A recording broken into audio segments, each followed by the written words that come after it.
तो नमस्कार दोस्तों, बेसिक क्लासेस में आपको बहुत स्वागत। तो आज हम फिजिक्स का चैप्टर ले रहे हैं वेक्टर्स।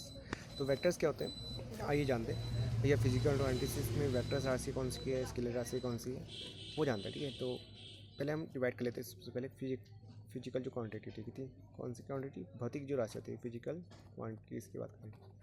क्वांटिटीज़ दो टाइप की होती है। कितने टाइप की होती है? दो टाइप की होती है, ठीक है। इसमें भी हो जाती है स्केलर राशियाँ, स्केलर क्वांटिटी बोलते हैं, और दूसरी होती है वेक्टर क्वांटिटी, ठीक है। क्या होती है? Vector quantities. तो फिजिकल क्वांटिटीज़ तो आपने देखी होगी किस तरीके से, द्रव्यमान हो गया, मास हो गया, डिस्टेंस हो गया, जिसको हम मेज़र कर सकते हैं, ठीक है, कि उनकी अपनी एक यूनिट्स होती है। तो ऐसे ही क्वांटिटीज़ क्या होती है? फिजिकल क्वांटिटीज़ कैसे कहलाती है, और उनका अपना अपना एक सिस्टम चलता है, चाहे वो एमकेएस के फॉर्म में चलता हो या सीजीएस के फॉर्म में चलता हो। तो दो टाइप की आपको जो है फिजिकल क्वांटिटीज़ देखने को मिलेगी, जिससे हमने बोला स्केलर क्वांटिटी और वेक्टर क्वांटिटीज़, ठीक है। एक बोला हमने स्केलर क्वांटिटीज़ और दूसरे बोला हमने वेक्टर क्वांटिटीज़। तो सबसे पहले हम लेते हैं स्केलर क्वांटिटीज़। कौन सी क्वांटिटीज़? Scalar quantities. तो स्केलर क्वांटिटीज़ ऐसी क्वांटिटीज़ होती है, ऐसी राशियाँ होती है जिनमें मैग्नीट्यूड तो होता है, उनकी अपना कोई वैल्यू होती है, मैग्नीट्यूड होता है उनका अपना, अल्पतमांक होता है, ठीक है।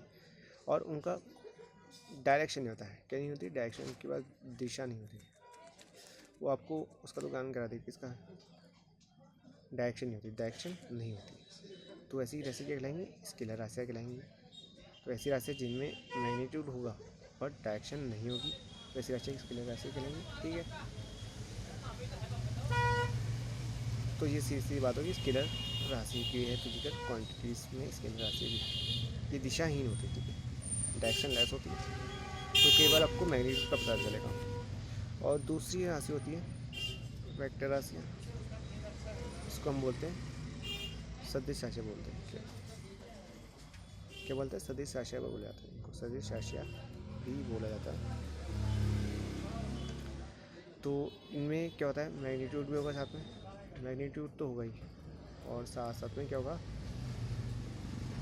साथ साथ में आपका इसमें डायरेक्शन भी दिखेंगे, दिशा भी इसकी होगी, डायरेक्शन भी आपको ये शो करेगा। तो ऐसा क्या कहलाएगा?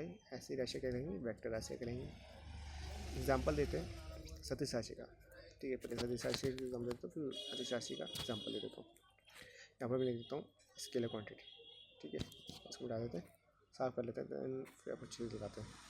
इधर लिखता हूँ मैं स्केलर राशि, इधर लिखता हूँ वेक्टर राशि।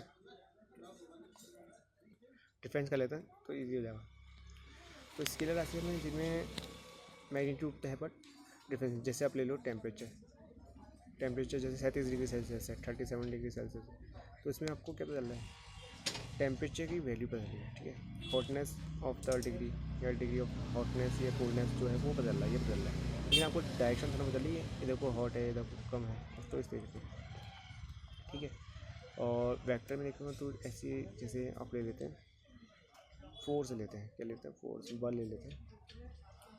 बल क्या होता है? एफ इक्वल टू क्या होता है? एम ए होता है, ठीक है। मास को जब आप डिस्प्लेस करते हैं और उसमें एक एक्सेलरेशन क्रिएट होता है, तो वो किसके इक्वल होता है? फोर्स के इक्वल होता है। तो ये होता है फोर्स की डायरेक्शन में होता है जिस डायरेक्शन में मूव ऑब्जेक्ट करती है। तो डायरेक्शन भी बदली है, जैसे आपने 5 न्यूटन का फोर्स लगाया किस ऑब्जेक्ट पे, तो इस डायरेक्शन में मूव कर रहा है सपोज, ऑब्जेक्ट इस डायरेक्शन में मूव कर रहा है और फोर्स भी इसी डायरेक्शन में अप्लाई होगा। तो और आपको मैग्नीट्यूड भी होता है कितना है? 5 न्यूटन। तो इस तरीके से वेक्टर राशि में आपको एक तो इसकी जो डायरेक्शन का भी ज्ञान हो रहा है, साथ में मैग्नीट्यूड का। तो ऐसी राशि कहलेंगी वेक्टर राशि कहलेंगी। वेक्टर राशि को दिखाने के लिए हम एरोज़ का यूज़ करते हैं, ठीक है। वेक्टर किसका यूज़ करते हैं? एरोज़ का यूज़ करते हैं, ठीक है।